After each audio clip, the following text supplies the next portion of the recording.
In this video, I'm going to show you how to get SEO results in just 90 days. And, just to give you a sneak peek of what's possible in 90 days, we helped this supplement brand add 82K in revenue from organic search. That's Google, Bing, etc. And another 10K in revenue from ChatGPT. Yes, these strategies work on AI search as well. And we got these results in just 90 days, as you can see here. This is from March 1 to 30 versus June 1 to 30. So this is a very recent case study, as you can see here. This was just 2 months ago, right? If you don't know who I am, I'm Miko Martinez. I've been in the SEO industry for 7 years now. I've worked on over 200 projects, and I've helped scale some of them to over 7 figures in annual SEO revenue. So let's get to the video. So can SEO actually work fast? Because it seems to be like, everyone seems to say SEO takes time. And the truth is, yes, SEO can take time, but you can also actually get SEO results pretty quickly if you do the right things in the right order. For example, 7 and 8 figure e-com brands with solid foundations can get results more quickly within 4 to 6 weeks, while smaller brands can actually get results quickly as well if you know what to do. Again, if you can do the right things in the right order, SEO can actually work pretty fast. This is typically what we like to do. This is our SEO quick wins playbook. We always start with technical SEO, then we move on to navigation and site structure, then shopping page optimization, then supporting blog content, and then backlinks. I'll go through each of these steps in more detail throughout this video. But the general idea is that if you can front load these steps and specific parts of these steps, you'll be able to get SEO results much quicker. Okay, so let's start with step 1. So step 1 is always a technical SEO audit. The goal here is to make it easy for search engines to crawl and understand the content on your website. It's always step 1 because if you don't do this, if there is a technical issue on your website, then you're just making it difficult to rank much quicker, right? Like none of the steps you do after this really matter, because if the search engine can't crawl your website properly, then yeah, like how are you supposed to get results, right? And the key here to get results much quicker is to do the 80-20 with technical SEO. Like you want to think about which tasks will move the needle versus which tasks you can do over time. So the key issues here to fix are site speed, broken links, indexing issues, structured data, and removing duplicate, thin, and low value content from the index, right?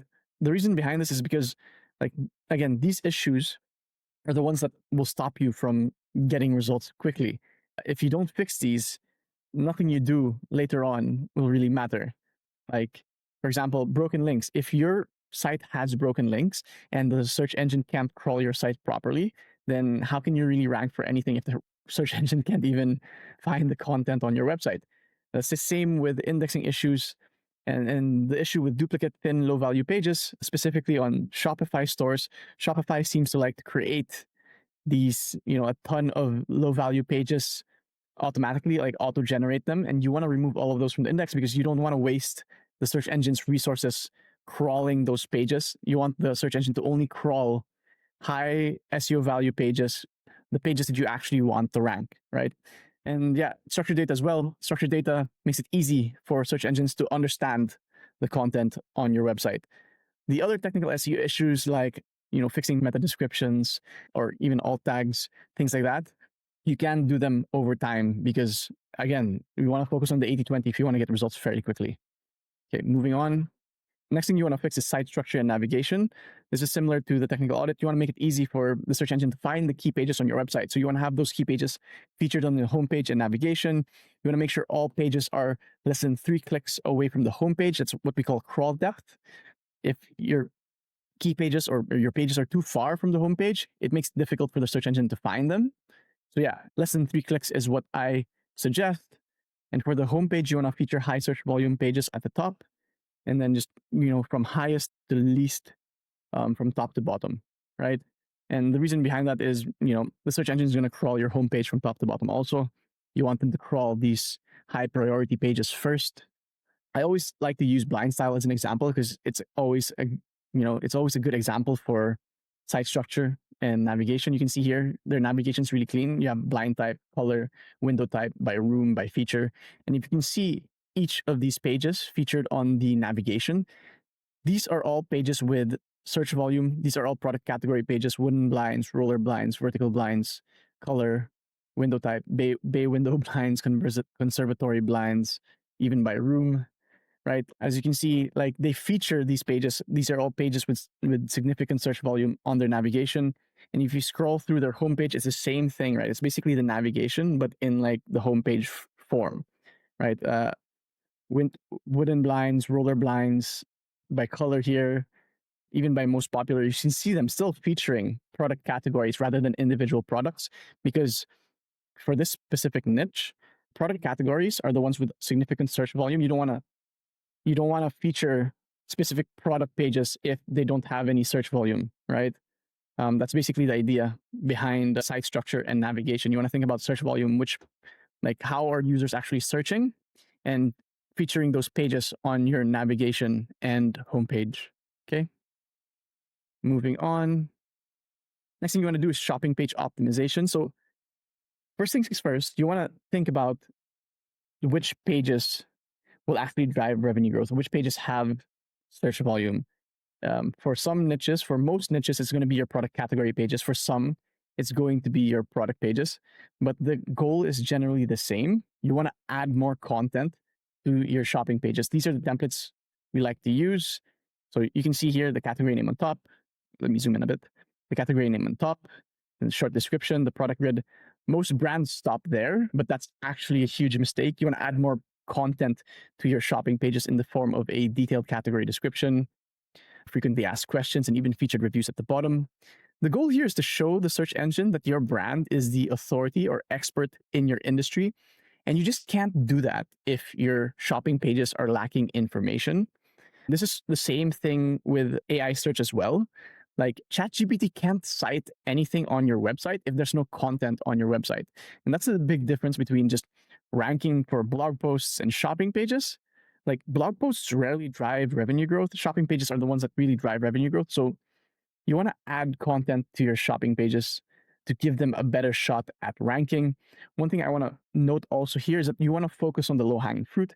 When I say low-hanging fruit, those are pages that are already ranking between positions 4 to 15 on the search engine results page, because if you are already ranking pretty well for them without the content, if you add more content to them, that should immediately improve their rankings, hence, like, allowing you to get results much quicker, right? And the same thing with the product page. These are templates as well. If you want access to these templates, or even like any trainings on like how to optimize technical SEO for Shopify, I will leave a link in the description to our newsletter. If you subscribe to our newsletter, we'll send you all those trainings for free. Okay. Moving on. Next thing I want to talk about is supporting blog content. So again, as I mentioned just a minute ago, blog content rarely drives revenue growth. I've been doing this for years now. And time again, I've seen that blog content, even if you rank them, which is a little bit more difficult now because of Google AI overviews and things like that, even if you rank them, they will rarely drive revenue growth. So the goal with supporting blog content isn't actually to rank the blog content. If you do rank for them, it's still beneficial, but I would consider this a bonus. The goal with blog content is actually to support the rankings of your shopping pages, right? How? Through topic authority. That's both coverage and depth. You don't want to write like 1,000 blog posts that are shallow. You want to write, a few blog posts that were written in depth and through internal linking. So when it comes to internal linking, this is typically how we like to structure our internal links. You want to basically identify your key pages, whether that's a product category page or a product page, and you want to link to those key pages from your homepage and navigation, as I mentioned previously.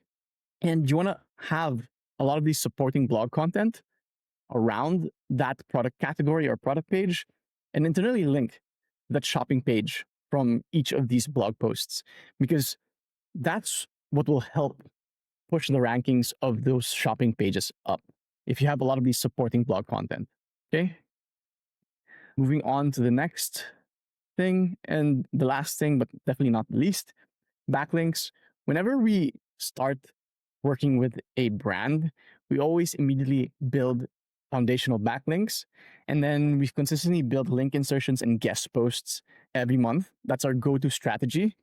And we always focus on the low-hanging fruit. Again, the low-hanging fruit are those pages ranking in positions 4 to 15, because if you can build just one backlink to those pages, it can shoot those up into the top 3 immediately if your competition doesn't have any backlinks, right? So you want to look for those pages and build link insertions and guest posts to them. Here's a quick example. We built one link insertion. Before that, it's important to prioritize quality over quantity. You don't want to build a ton of low quality backlinks. You want to build like a few high quality backlinks. Like for example, here, we built one link insertion on a page with traffic, right, to this product category page. And in like 30 days, it shot up immediately to position 1 for its main target keyword. That's the power of quality backlinks. That's why when it comes to backlinks, you really want to focus on quality over quantity. Okay.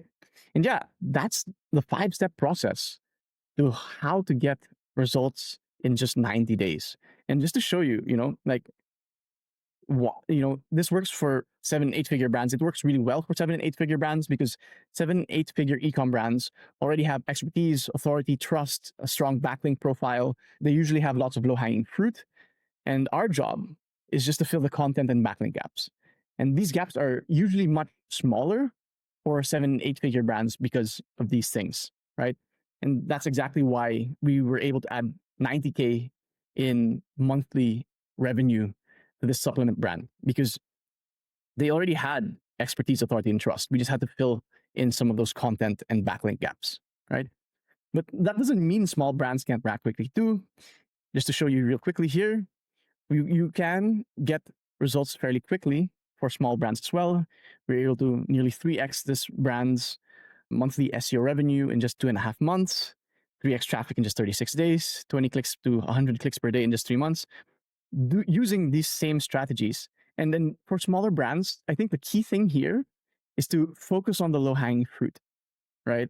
If you're a smaller brand, it's difficult to rank for those high search volume, main broad term keywords, right? So you want to focus on the low-hanging fruit, which is usually like the long tail keywords, or again, keywords or pages that are already ranking at the bottom of page 1 or top of page 2. Because if you focus on the low-hanging fruit, that's what will allow you to get results quickly. And yeah, that's it. As a final thought, I want to make it clear, like, as you can see in the slides previously, SEO doesn't have to be slow. As long as you do the right things early, it can compound pretty quickly, right? And I hope this video shows you that if you have the right process, if you do the right things, you can get SEO results pretty quickly. And last thing I want to leave you with is that if you think your brand is ready for SEO, or if you want us to handle your SEO for you, I recommend you book a free SEO audit. I'll leave a link in the description. If you book a free SEO audit, there's no obligation to work with us. So at the very least, you end up with a free SEO consultation and SEO action plan that you can implement on your own. So yeah, that's it for now. I hope this video was helpful. Thanks for listening. Cheers.